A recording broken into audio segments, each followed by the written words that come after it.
আসসালামু আলাইকুম everyone, welcome back to my another new mini blog. এটা হচ্ছে ওয়ার্ল্ড কাপের ফাইনাল ম্যাচ যেদিন ছিল সেদিন রাতের একটা ব্লগ। সো আমি সন্ধ্যা থেকে ব্লগটা শ্যুট করা স্টার্ট করি। অ্যান্ড আনফর্চুনেটলি আমাদের এক্সামের মাঝেই এই ফাইনাল ম্যাচটা পড়ে গিয়েছিল। তো মেনলি আমাদের ম্যাথ এক্সামের আগে 5 দিন বন্ধ ছিল, আর এই 5 দিনের মধ্যেই এই ম্যাচটা পড়ে। তো সন্ধ্যার দিকে শুরুতেই আমি নর্মালি জাস্ট একটু স্কিন কেয়ার করে নিলাম, আর যেহেতু ম্যাথ এক্সাম তাই এখন ম্যাথ করতে বসে পড়লাম। মোটামুটি এই কয়েকদিন আমি যেই ম্যাথগুলো পারি সেগুলোই ঘুরে ঘুরে 100 বার করছি। মানে আমি যেগুলো কঠিন, যেগুলো পারি না, সেগুলো একটাও ধরি নাই। তো এই কারণে এখন আমি একটু সেগুলো সলভ করব, কজ দেখা যাবে সেগুলো না করলে সেগুলোই এক্সামে এসে বসে আছে। যাই হোক, এই এক্সামের আগে যেহেতু 5 দিন বন্ধ ছিল, এই কারণে আমি এই ব্লগটা মেইনলি শ্যুট করতে পেরেছিলাম।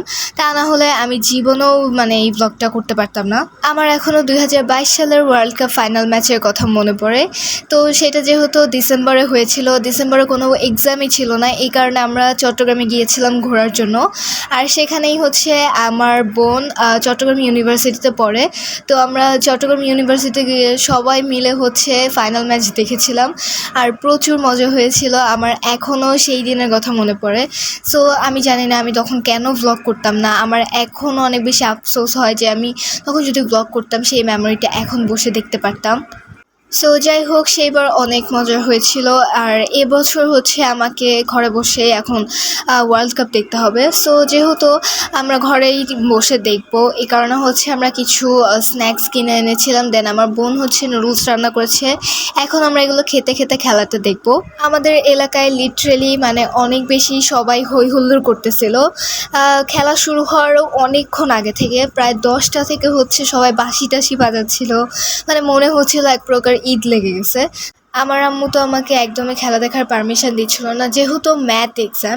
সো যাই হোক, আমি অনেক রিকোয়েস্ট করার পরে রাজি করাইতে পারছি। আমার আম্মু বলতেছিল যে পরে হাইলাইটস দেখে নেওয়ার জন্য, কিন্তু তখন দেখলে আসলে মজা থাকবে না। যখনকার খেলা তখনই তো মজা।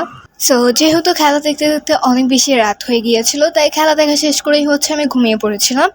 সো আজকের ব্লগটা তোমাদের কাছে কেমন লেগেছে সেটা অবশ্যই কমেন্টে জানিও। দেখা হবে খুব শীঘ্রই নতুন আরেকটা ব্লগে। আজকের ব্লগটা এই পর্যন্তই। আল্লাহ হাফেজ।